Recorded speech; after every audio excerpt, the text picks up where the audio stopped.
हाँ गाइस, सो आज के पॉडकास्ट की शुरुआत अलग तरीके से करते हैं। 6 मिलियन साल पहले चलते हैं, ईस्ट अफ्रीका में। दूर-दूर तक ग्रासलैंड्स फैले हुए हैं। इंटेंस सनलाइट है और अर्ली ह्यूमन्स हैं, जो कि इवॉल्व होके आज 4 पैरों से 2 पैरों पे चलना, फिर दौड़ना, फिर हंट करना और एट द एंड माइग्रेट भी करना सीख चुके हैं। और ये एक बहुत ही लंबा प्रोसेस है। दिस प्रोसेस टूक मिलियंस ऑफ ईयर्स और इस सब प्रोसेस के पीछे एक बहुत ज़्यादा इम्पोर्टेंट फैक्टर है स्ट्रॉन्ग बोन्स। सो आज कई सारे लोग ये चीज़ नेगलेक्ट कर देते हैं या फिर ये चीज़ इग्नोर कर देते हैं कि विटामिन डी का स्ट्रॉन्ग बोन्स में एक बहुत ज़्यादा इम्पोर्टेंट रोल है और इनफैक्ट उस टाइम पे तो विटामिन डी की वजह से ही स्ट्रॉन्ग बोन्स हुआ करती थी बिकॉज़ सनलाइट से विटामिन डी मिलता था हमें और सनलाइट के सिवाय ह्यूमन्स के पास और कोई सोर्स था नहीं। उस टाइम पे कोई सप्लीमेंट्स नहीं हुआ करते थे या फिर कोई विटामिन डी रिच फूड नहीं होता था जैसे कि सैल्मन वगैरह और होता भी था तो उस टाइम पे ह्यूमन्स को इतनी नॉलेज नहीं थी कि वो उनको पर्टिकुलरली खा सकें। तो sunlight was not just important, it was necessary for the early humans.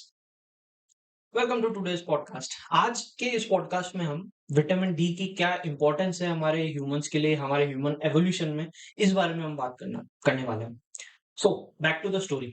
East African sun जो है वो बहुत ज्यादा इंटेंस था और as we today also know कि इंटेंस सन की वजह से हमारी स्किन में बहुत ज्यादा प्रॉब्लम्स हो सकती है। एट अ लोअर लेवल हमारे स्किन पे इरिटेशन हो सकती है, it can cause ageing, wrinkles हो जाते हैं। At and at an intense level हमारी स्किन को इवन स्किन कैंसर भी हो जाता है।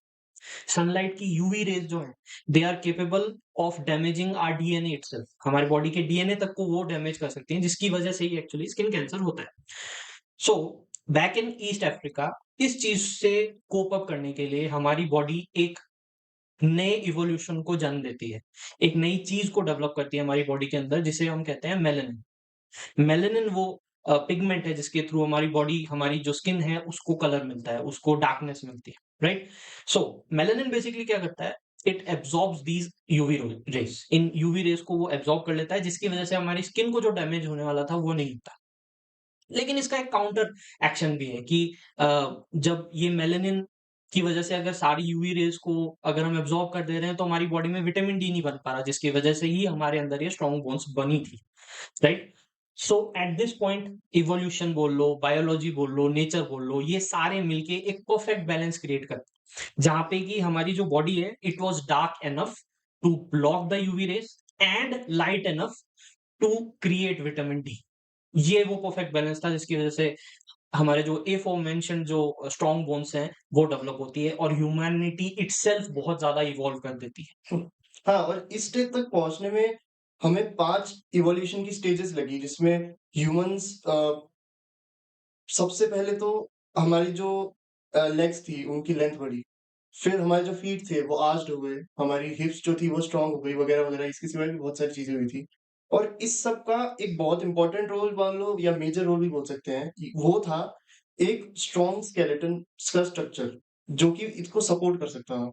तो सबसे पहले हमने 2 पैरों पे चलना शुरू किया, फिर हमने दौड़ना शुरू किया और फिर हम इतने ज़्यादा स्ट्रॉन्ग हुए कि हम मैराथन्स भी करने लग गए, जो कि ह्यूमन्स के लिए बहुत इम्पोर्टेंट था since animals are way faster so we started running after our prey for so long कि वो थक जाते थे, उसके बाद हमको कैच कर लेते थे। That's how strong our structure became.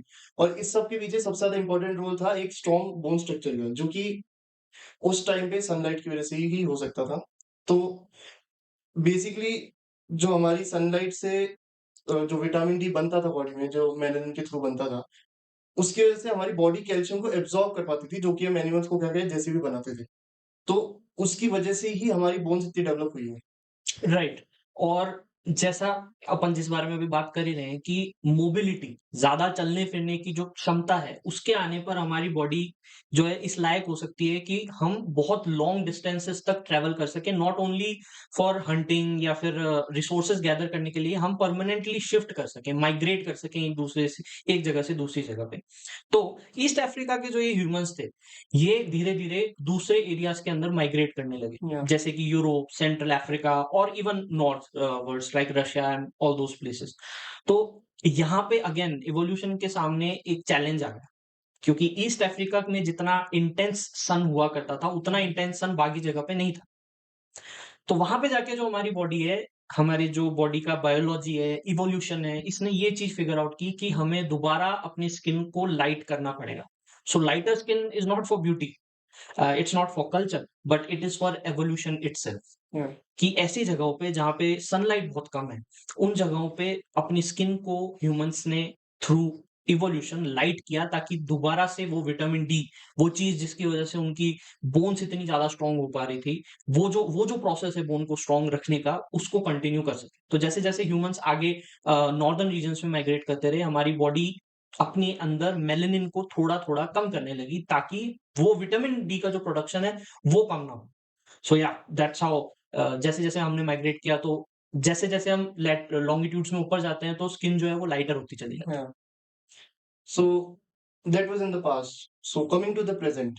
आज के दिन में हम लोग इंडोर्स बहुत ज़्यादा टाइम स्पेंड करते हैं। हम सनलाइट में बहुत कम टाइम स्पेंड करते हैं। इनफैक्ट ह्यूमन एवोल्यूशन में आज का टाइम ह्यूमन्स सबसे कम टाइम सनलाइट में स्पेंड करते हैं। And as we told earlier sunlight की वजह से ही हम यहाँ तक पहुँचे हैं और हम अब सनलाइट में बहुत ही कम time compare to the past कर रहे हैं, तो उसकी वजह से हमारी बॉडी में आजकल नई एक प्रॉब्लम आ गई है जिसको बोलते हैं विटामिन डी डेफिशिएंसी और वो इतनी ज़्यादा बड़ी प्रॉब्लम बन गई है that it has become an epidemic. That's true. So आज के इस पॉडकास्ट में हम विटामिन डी, सनलाइट और विटामिन डी से रिलेटेड कुछ मिथ्स और हमको ऐसा क्या करना चाहिए जिससे नेचुरली हमारी बॉडी में विटामिन डी बढ़ सके, इसके बारे में डिस्कस करेंगे। एंड अगर आपको हमारा कंटेंट अच्छा लग रहा है, इफ यू थिंक कि our content is knowledgeable and in any way we can help you improve yourself, please subscribe to our channel, please like this video and share it. Yeah, and please watch this video till the end. They are very important details. Alright, तो सबसे पहले हम शुरुआत करते हैं कि हमारी body के अंदर विटामिन की एक्चुअली इंपॉर्टेंस क्या है। तो विटामिन डी की सबसे जो ऑब्वियस इंपॉर्टेंस है, जो कि आई एम श्योर हम सभी इस बारे में जानते हैं, वो है कि विटामिन डी हमारी बॉडी में इस तरह की कंडीशंस पैदा करता है कि हम कैल्शियम को एफिशिएंटली एब्जॉर्ब कर सकें। कैल्शियम कैल्शियम का एब्सॉर्प्शन इतना इंपॉर्टेंट इसीलिए है ताकि हमारी बोन स्ट्रक्चर स्ट्रांग रह सके, हम मोबिलिटी हमारी बढ़ी रह सके, राइट। अदरवाइज हमारी बॉडी के अंदर बोन मिनरलाइजेशन हो जाता है। Bone mineralisation is a concept जिसके अंदर हमारी बॉडी, हमारे जो बोन्स हैं, उनकी बोन डेंसिटी या तो कम हो या उसमें किसी तरह के फ्रैक्चर्स हो, रिकेट्स हो, जो कि ओवरऑल हमारे मूवमेंट को कम करता है और हमारे बॉडी के स्ट्रक्चर को वीक करता है। So it is the most obvious thing कि भाई विटामिन डी की वजह से हम कैल्शियम को इजीली अब्सॉर्ब कर पाते हैं और बेटर ढंग से मोबिलिटी रख सकते हैं, विच इन टर्न हमारी पूरी बॉडी की हेल्थ के लिए बहुत इंपॉर्टेंट है, movement and all that. Then vitamin D बहुत लार्ज स्केल पे नहीं बट कुछ हद तक हमारी बॉडी के इम्यून सिस्टम को भी रेगुलेट करके रखता है एंड इन्फ्लेमेशन को रोकता है। इन्फ्लेमेशन जो है वो एक ऐसी कंडीशन है जैसे सपोज हमारी बॉडी में कहीं पे भी लगती है, तो इन्फ्लेमेशन इज द प्रोसेस जिसमें हमारी body as an emergency measure हमारे ब्लड के अंदर इस तरह के केमिकल्स को रिलीज करती है कि उन केमिकल्स को यूज करते हुए उस चोट को हम भर सके। भाई ऐसा तो है नहीं कि हमारी बॉडी में हर जगह पे हर टाइम पे वो केमिकल प्रेजेंट है जिससे कि हम जो वो चोट लगी हो उसको हील कर सकें जल्दी से जल्दी। सो ब्लड ही वो चीज है जिसके थ्रू पूरे शरीर में उस चीज को पहुंचाया जा सके, उन केमिकल्स को पहुंचाया जा सके, उन हार्मोन्स को पहुंचाया जा सके जिससे कि उसे जल्दी से जल्दी हील करे। Inflammation is important in this way, but हमारी बॉडी में कई बार इन्फ्लेमेशन हर टाइम ही चलता रहता है। अगर चोट ना लगी हुई भी हो तो भी वो केमिकल्स रिलीज होने के प्रोसेस को इन्फ्लेमेशन कहते हैं। और ये हमारे लिए अच्छा नहीं, क्योंकि वो जो केमिकल्स हैं, वो जो हार्मोन्स हैं, वो हार्मोनल इम्बैलेंस क्रिएट करते हैं, बट उसके अलावा भी वो बहुत सारे न्यूट्रिएंट्स को गलत मात्रा में अब्सॉर्ब करने में they are helpful in that. तो इन्फ्लेमेशन की कंडीशन हमेशा होना is a bad thing and vitamin D के बॉडी में होने से इन्फ्लेमेशन को कंट्रोल किया जा सकता है। So these are the importance of vitamin D. हमारे बॉडी में विटामिन डी के होने का ये फायदे हैं। और विटामिन डी बाकी सारे विटामिन से अलग होता है इन दैट बाकी सारे विटामिन अपन थ्रू फूड एब्जॉर्ब करते हैं, बट विटामिन डी हम थ्रू स्किन एब्जॉर्ब करते हैं, वो है सनलाइट से। तो और इसके सिवाय विटामिन डी अपने फैट सेल्स के अंदर भी स्टोर होता है, जो कि बाकी सारे विटामिन अलग अलग जगह पे स्टोर होते हैं, वैसे ही विटामिन डी ऐसे होता है। बट मतलब विटामिन डी को भी फूड के थ्रू कर सकते हैं एब्जॉर्ब, जो उसमें भी बहुत सारे टाइप के फूड होते हैं, जैसे कि एग यॉल्क होता है, सैल्मन होता है और सप्लीमेंट्स आते हैं विटामिन D2, D3 के, फोर्टिफाइड मिल्क होता है। या उन सब से विटामिन डी कर सकते हैं, बट मेजर सोर्स जो है वो सनलाइट ही है। उसके सिवाय अपना विटामिन डी बोन्स को स्ट्रेंथन करता है, बट उसका वो एग्ज़ैक्ट रोल नहीं रहता जो कि बाकी सारे विटामिन्स का रहता है, जो कि सारे विटामिन्स इम्यूनिटी को इम्प्रूव करते हैं। विटामिन डी भी करता है, बट वो मेजरली बोन्स को स्ट्रॉन्ग करता है, जो कि एक दूसरे टाइप की इम्यूनिटी को स्ट्रॉन्ग कर रहा है बेसिकली, जो कि अपनी बॉडी ज़्यादा एजाइल हो जाएगी, एंड्योरेंस वगैरह ये सब चीज़ें वो अलग तरीके से अपनी इम्यूनिटी को बढ़ाते हैं। बट विटामिन ए, बी, सी ये सारे डायरेक्टली अपने जो बैक्टीरियाज़, वायरस से जो इम्यून सिस्टम लड़ता है, उसको डायरेक्टली अफ़ेक्ट करते हैं बाकी सारे विटामिन्स। राइट, इस तरीके से विटामिन डी इनसे अलग है। या now let's get to an important factor कि सनलाइट का हमारी बॉडी पे क्या इफेक्ट है और विटामिन डी का प्रोडक्शन किस तरीके से होता है और वो रुकता कैसे एंड ऑल दैट। सो जब हम अर्ली मैन की बात कर रहे थे तो हमने मेलेनिन नाम के एक पिगमेंट की बात की या थी। मेलेनिन वो पिगमेंट है जो कि हमारी बॉडी को कलर देता है। जिसकी बॉडी में ज़्यादा मेलानिन होगा, उनकी स्किन ज़्यादा डार्क होगी और जिनके बॉडी में कम होगा उनकी जो स्किन है वो लाइटर होगी। दैट आल्सो मीन्स कि ज़्यादा डार्क स्किन वाले लोगों को ज़्यादा टाइम तक धूप के अंडर रहना पड़ेगा to create the same amount of vitamin D. उसी अमाउंट में विटामिन डी को बनाने में डार्क स्किन लोगों को ज़्यादा टाइम धूप में रहना पड़ेगा बजाय लाइट स्किन लोगों के। हुँ। लेकिन एट द सेम टाइम उन लाइट स्किन्ड जो लोग हैं, उनको विटामिन डी तो बन रहा है बट उनकी बॉडी जो है वो सनलाइट की वजह से ज़्यादा डैमेज होगी, क्योंकि सनलाइट के अंदर यूवी रेज़ होती है, राइट? तो ये अपन समझने की कोशिश करते हैं।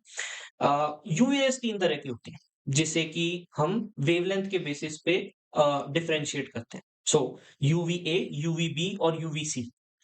यूवीसी जो है इट्स नॉट वेरी इम्पोर्टेंट, क्योंकि उसे ये एक्चुअली वो रेज हैं जिनको सनलाइट जो है जब अपने ऊपर फेंकता है तो उसको ओजोन लेयर रोक लेती है। तो ये अपने विटामिन डी और इस डिस्कशन के लिए इतनी इंपॉर्टेंट नहीं है। But coming to UVA and UVB light, UVB rays, इसमें डिस्टिंक्शन करना बहुत जरूरी है। बोथ यूवीए और यूवीबी जो रेज हैं दे आर नॉट उनका अगर अपन बहुत ज्यादा टाइम तक अगर एक्सपोजर रहता है तो वो हमारे लिए बहुत अच्छा नहीं है। हुँ। लेकिन यूवीबी रेज अल्टीमेटली वो रेज हैं जो कि हमारी स्किन के साथ वो केमिकल रिएक्शंस करती हैं जिससे अपनी बॉडी में विटामिन डी बनता है।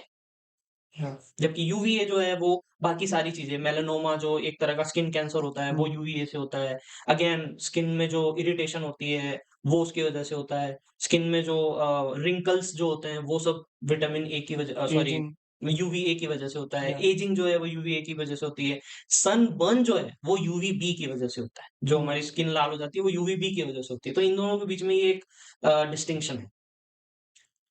या या सो अब एक्चुअली यूवीए और यूवीबी जो है उसमें अपनी बॉडी को सिर्फ यूवीबी की ज़रूरत है, UVA is unnecessary. But unfortunately most of the part of the day जब सनलाइट रहती है, तो अपने को यूवीए ही मिल रहा होता है। बट बस एक छोटी-सी विंडो है जहाँ पे सनरेज़ इतनी ज़्यादा होती है कि अपने को यूवीबी रेज़ मिल रही होती है। तो उसमें टाइम रहता है, वो डिपेंडिंग ऑन सीज़न होता है, बट इन जनरल देखा जाए तो सुबह 10 बजे से शाम के 4 बजे तक सन से यूवीबी रेज़ अपन एब्ज़ॉर्ब कर सकते हैं, वो बहुत अच्छी मात्रा में रहती है। सो उससे पहले या उससे बाद में सनलाइट इतनी ज़्यादा स्ट्रॉन्ग नहीं होती कि यूवीबी रेज़ आ रही हो अपने पास तक। या फिर अपन इसको ऐसे भी देख सकते हैं कि अगर अपनी जो शैडो है, वो अपनी हाइट से ज़्यादा है, तो धूप में यूवीबी रेज़ नहीं है, उसमें हम्म सिर्फ़ यूवीए रेज़ है। तो आपको सारे के सारे नुकसान सनलाइट के मिल रहे हैं, बट जो फ़ायदे के लिए आप ये सब कर रहे हो, वो नहीं मिल रहे हैं। सो रिकमेंडेड यही टाइम है कि 10 बजे से 4 बजे तक आप सनलाइट में बैठो। राइट, बहुत लोग ये कहते हैं कि हमको सुबह घूमना चाहिए, क्योंकि सुबह घूमने से हमें वो धूप मिलती है, वो या कम इंटेंसिटी की धूप मिलती है जिससे हमारी बॉडी में विटामिन डी बन सके। But that's not true at all. The या ट्रूथ इज उस टाइम पे यूवीए रेज ही आ रही होती हैं जो कि एट मोस्ट हमको रिंकल्स और ये सब हमें प्रॉब्लम्स ही क्रिएट करती हैं। या अगर आपको सही मात्रा में अगर विटामिन डी बनाना है, यू नीड यूवीबी। और इनफैक्ट जो टाइम पीरियड बताया है हमने, उसके अंदर एक्चुअली 5 या 10 मिनट भी सनरेज़ में आप रहोगे तो भी काम बन जाएगा। उसमें ज़्यादा टाइम रहने की ज़रूरत भी नहीं है। बट यूवीबी रेज़ ही अपनी स्किन के लिए इम्पोर्टेंट है। Although it does cause skin cancer, but it is also the most important. Right, it's most important to know. कुछ हम let's discuss some truths and myths या about sunlight exposure and vitamin D. आप no doubt अपन खाना खा के vitamin D अपनी body में ले सकते हैं, but sunlight is the most effective vitamin D source for us. आप कितना भी आप सी फूड खा लो, ये सब कर लो, बट विटामिन डी जो अपन को सनलाइट से जो मिलता है ना, उसकी कोई होड़ नहीं है। There is no way it can compensate for that. तो sunlight exposure is very important, और वो भी दिन में 10 से शाम को 4 के बीच में। या मिथ कि morning sun is best for vitamin D. Morning sun is not good for vitamin D. अगर आप सुबह सुबह अर्ली मॉर्निंग जाके आप सनलाइट में बैठ रहे हो, तो उससे आपको बिल्कुल भी विटामिन डी नहीं मिल रहा, वो सिर्फ बाद में मिलता है। हाँ, मतलब उस टाइम अगर कुछ विटामिन डी बन भी रहा है तो इट्स सो, मतलब वो कंपेयर्ड टू दिन के एक्सपोज़र वो बहुत कम है। वो इतना कम है कि वो आपकी बॉडी में एज़ सच कोई बहुत ज़्यादा डिफरेंस कर ही नहीं रहा। The best way to get vitamin D from sunlight is आप दिन के टाइम 10 से 4 के बीच में you have a brief exposure. 5 से 10 मिनट का जो एक्सपोज़र है, वो भी इट्स गुड फॉर यू, क्योंकि उससे ज़्यादा एक्सपोज़र के बाद इट स्टार्ट्स कॉज़िंग प्रॉब्लम्स। तो या ब्रीफ मिड डे एक्सपोज़र जो होता है, ये इम्पोर्टेंट है फॉर क्रिएटिंग विटामिन डी। और ये मिथ है कि जो थोड़े डार्क स्किन लोग होते हैं उनको ज़्यादा सनस्क्रीन की ज़रूरत नहीं, बिकॉज़ अपन ने जैसे अभी डिस्कस किया कि अगर अपनी स्किन में मेलानिन ज़्यादा होता है तो अपनी जो सनलाइट है उससे बॉडी को नुकसान थोड़े कम होते हैं। जो कि यूजुअली अपनी स्किन जैसे डार्कर होती जाती है, मेलानिन की मात्रा बढ़ती जाती है, तो इस वज़ह से अपनी स्किन कैंसर वगैरह के चांस कम होते हैं। बट स्टिल स्किन कैंसर का कुछ चांस रहता है डार्क लोगों में भी, तो सनस्क्रीन सबको लगा के बाहर जाना चाहिए। आप 5 से 10 मिनट से ज़्यादा अगर एक्सपोज़र ले रहे हो दिन में 10 टू 4 के बीच में भी, तब भी आपको सनस्क्रीन लगा के ही घूमना है, क्योंकि अपन अगर उससे ज़्यादा एक्सपोज़र लेते हैं तो प्रोटेक्शन की ज़रूरत है अपनी स्किन को। राइट। एंड रिगार्डिंग सनस्क्रीन, जो सनस्क्रीन है वो विटामिन डी के सिंथेसिस को कम कर देता है, बट कंप्लीटली उसको खत्म नहीं करता। तो आप अगर सनस्क्रीन लगा के जा रहे हो तो then it's not bad, it's good. इसके अलावा एक बड़ा इम्पोर्टेंट डिस्टिंक्शन है अबाउट ग्लासेस। कई लोग ये सोचते हैं कि हम तो दिन में एक ग्लास के पीछे बैठते हैं, तो वो जो हमारे ऊपर सनलाइट पड़ती है उससे हम अपने आप को एक्सपोजर से बचा लेते हैं, क्योंकि सनलाइट जो जो ये ग्लास है वो सनलाइट की यूवी रेस को रोक लेता है और हमारे अंदर विटामिन डी अच्छा बन जाता है। It's a complete myth. सच्चाई ये है कि ग्लास के पीछे बैठने से यूवीबी रेज़ जो हैं वो उसको रोकता है। यूवीबी रेज़ जो एक्चुअली विटामिन डी बनाने के लिए रिस्पॉन्सिबल है, उसको ग्लास जो है वो रोक लेता है। UVA rays still pass through the glass, क्योंकि उसकी वेवलेंथ ही ऐसी। तो या इट्स ट्रू कि उसने यूवीबी को रोक लिया और आपको सनबर्न कम हुआ, जो कि यूवीबी से भी होता है। बट अगर आप ये सोच रहे हो कि ग्लास के पीछे बैठ के you are creating something good, कि हमने यूवी रेज़ को रोक लिया बट हमारे अंदर विटामिन डी बन गया, it's not at all truth. आप क्योंकि यूवीबी रेज़ जिसके थ्रू विटामिन डी बन रहा है, उसको उसने कंप्लीटली ब्लॉक कर दिया है। एंड यूवीए रेज़ जो कि स्किन कैंसर और वो एजिंग रिंकल्स क्रिएट करती है, वो स्टिल पास करके आपकी स्किन को जो डैमेज उसको पहुँचाना है, वो कर ही रहा है। So glasses and windows do not block the UV rays, especially UVA rays. So vitamin D जो है वो आपका नहीं बन रहा। Please don't sit behind a glass window. या एंड इन केस समर है और बाहर सनी और हॉट है, तो इसका मतलब ये नहीं है कि उस धूप के अंदर विटामिन डी या फिर यूवी बी रेज़ आपको डायरेक्टली मिल रही है। वो आपको सिर्फ़ यूवी रेटिंग के अकॉर्डिंग पता चलेगा, जो कि आपको गूगल पे कहीं पे भी मिल जाती है एरिया अकॉर्डिंग। सो आप वो देख के ही बाहर निकलें। Just because it is Sunny and hot does not mean कि उसके अंदर यूवी बी रेज़ आपको मिल रही है। राइट। और ऐसी कुछ कंट्रीज़ हैं जहाँ पे विटामिन डी की डेफ़िशिएंसी इन जनरल देखी जाती है, जैसे कि इंडिया फ़ॉरमोस्ट, तो इसी वजह से हम वीडियो बना रहे हैं। देन यूके और कनाडा, क्योंकि वहाँ पे थोड़ा सन कम निकलता है वहाँ पे, तो इस वजह से विटामिन डी की डेफ़िशिएंसी होती है। But Middle East hmm. Of all places, Middle East, but that is because वो लोग अडैप्ट कर चुके हैं। Their dressing is meant to cover their whole body and they mostly stay indoors. उसकी वजह से मिडल ईस्ट में भी विटामिन डी की कमी पाई जाती है आजकल। That's true. As we have already said कि ओवर एक्सपोजर से स्किन कैंसर तो होता ही है। So at the end of this podcast I would like to say कि अगर आप बाहर निकल रहे हो तो please put on a sunscreen. High SPF can reduce the VD production, but it still helps. So that's what I would recommend. या और इसके सिवाय दिस इज़ अ मिथ कि if we are going on a beach and we are exposing our whole body, only then we are going to be producing the vitamin D, we are only then getting the UVB rays। Actual में ऐसा कुछ नहीं है, आप सिर्फ अपने हाथ और पैर को भी एक्सपोज करोगे तो भी आपको वो यूवीबी रेज मिल जाएगी, तो आपकी बॉडी उससे भी विटामिन डी बना लेगी। That's true. So please stay safe out there and create as much vitamin D as you can, so that you can be stronger and sharper. Well, thanks for watching this podcast of ours. We'll be back with another one. Bye bye. Bye.